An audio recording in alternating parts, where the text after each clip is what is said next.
Parkinson's వ్యాధిలో కొన్ని రకాలు ఉంటాయన్నమాట. అందరిది ఒకే టైప్ కాదు. మామూలుగా మనకి చాలా ఇంపార్టెంట్ డిఫరెన్సెస్ గురించి తెలుసుకోవడం. ఎందుకు అంటే ట్రీట్మెంట్ అనేది రకాన్ని బట్టి ఆధారపడి ఉంటుందన్నమాట.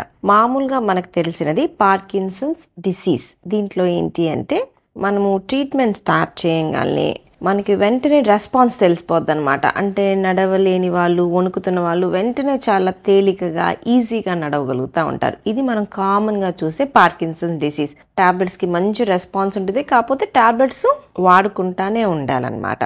ఇంకొక రకం ఉండిద్ది అనమాట దీంట్లో, పార్కిన్సోనిజం లేకపోతే పార్కిన్సన్స్ ప్లస్ అంటామన్నమాట వీళ్ళని. పార్కిన్సన్స్ ప్లస్ అంటే ఏంటి అంటే చూడటానికి పార్కిన్సన్స్ లాగా ఉంటుంది, కానీ దీనికి మెడికేషన్స్ అనేవి సరిగ్గా పనిచేయవన్నమాట. సో మనం ఇచ్చే ట్రీట్మెంట్ రెండిటికి చాలాసార్లు ఒకే రకంగా టాబ్లెట్స్ పెట్టినా కూడా ఈ పార్కిన్సన్స్ ప్లస్ ఉన్న వాళ్ళకి మనం మెడిసిన్స్ వేయంగానే తేడా కనిపించిందా అంటే పెద్దగా కనిపించదు.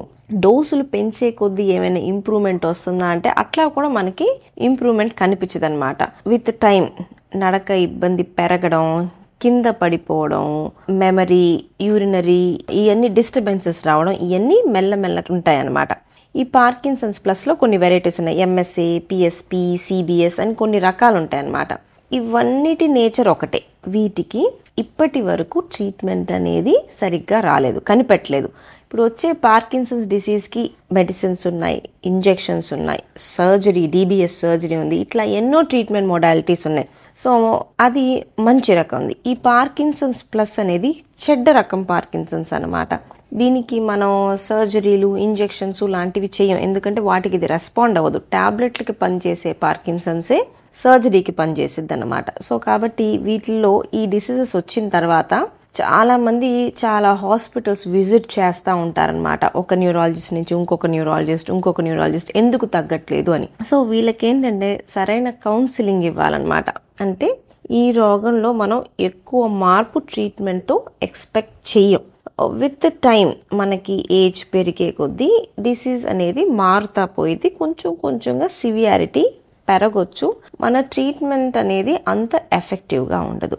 సో ఇవన్నీ కన్ఫర్మేషన్కి స్టార్టింగ్లో ఒక న్యూరాలజిస్ట్ని కలిసినా కూడా ఈ పార్కిన్సన్స్ డిసీజ్ కానీ, పార్కిన్సన్స్ ప్లస్ కానీ వీటికి ఒపీనియన్కి movement disorder specialist, Parkinson's and movement disorder specialist అని ఉంటారనమాట. వీళ్ళని ఒక్కసారైనా మనం ఒపీనియన్ కోసం కలవాలన్నమాట. సో నాది పార్కిన్సన్స్ నా స్పెషాలిటీ అనమాట. అంటే న్యూరాలజీ అయిన తర్వాత 1 year మేము only Parkinson's, dystonia, botulinum toxin ఇట్లా మూమెంట్ డిజార్డర్స్ అనే దాని మీద మళ్ళీ ట్రైన్ అవుతాం. సో ఇటువంటి పార్కిన్సన్స్ లాంటి డిసీజెస్ ఉన్నప్పుడు ఒకసారైనా న్యూరాలజిస్ట్ దగ్గర ట్రీట్మెంట్ తీసుకుంటానే ఒకసారి ఫాలో అప్, ఒక ఒపీనియన్ తీసుకోవటానికి, ఏ రకం పార్కిన్సన్స్ అని తెలుసుకోవటానికి ఎవరు దగ్గరలో ఉన్న మూమెంట్ డిజార్డర్స్ పార్కిన్సన్స్ స్పెషలిస్ట్ అని కనుక్కొని వెళ్ళి ఒకసారి కలవడం అనేది మంచిది.